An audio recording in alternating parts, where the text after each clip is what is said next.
Hey guys, happy Thursday, our traditional cardio day. We have a 30-minute AMRAP today. It's going to be running, box jump overs, wall walks, and V-ups, okay? The box jump overs, okay? We're going to start off with a set of 20. You don't have to stand up on top of the box. We did these in the open if you did the open. So remember, you can go forward, you can go lateral, but this should be something you're comfortable moving over. Stay low, okay? Step off. Okay, something like that. That's sideways. You can go forward, turn, okay, something like that. But again, notice I'm trying to stay low as I go through it, nice and steady back and forth. I prefer that you do some type of jumping. So if you're not comfortable jumping high, instead of stepping up and over, right, as a scale, just go to a lower box so you can try to move through it relatively quickly, all right?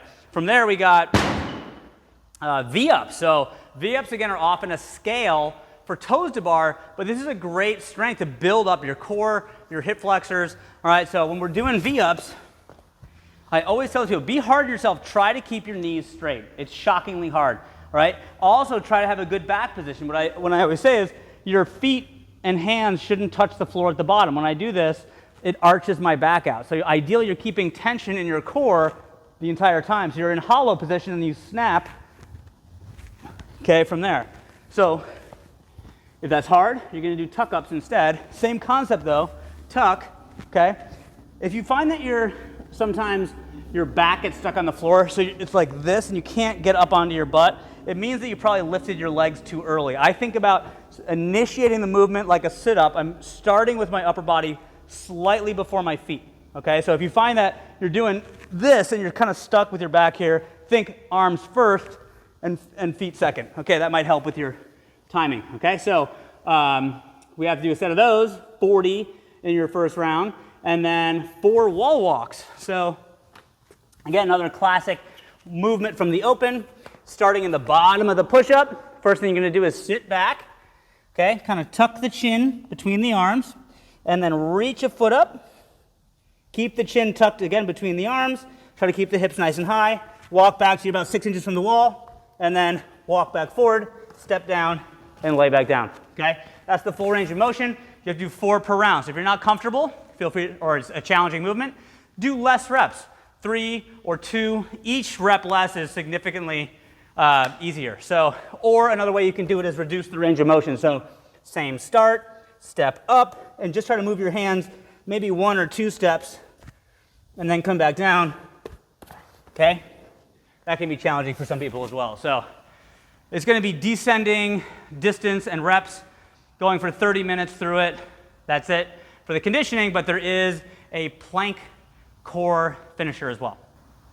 All right, so our finisher today is just some straight core plank work. We're going to go through it 3 rounds, 3 different types of planks. One is the standard plank. You can go on your hands, you can go on your forearms. Okay, main thing I want to see here is that your shoulders are pushed up. You don't want to sink down through the shoulders, okay? Also the hips, your butt squeezed tight, and you're in a hollow position. I don't want to see an arched back here, okay? When you do this right, your quads actually get pretty tired, okay? So pushing up, squeezing the butt, squeezing the quads, just try to breathe, okay?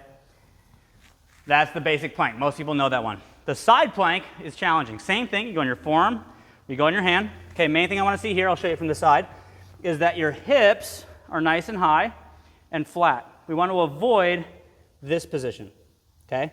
Open the hips, and hold nice and high. Okay, if you want to make this more challenging, you can lift your foot, okay?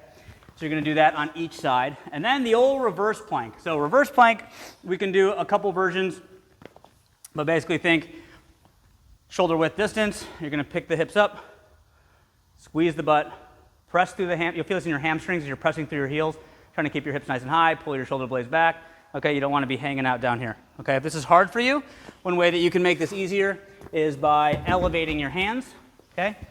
And this is going to make the movement easier again. Squeezing the butt, hips high, nice and flat. All right, so we're going to go through that for 3 rounds for quality. So adjust the length of time that you're holding if needed. But that's it for today, guys. See you tomorrow.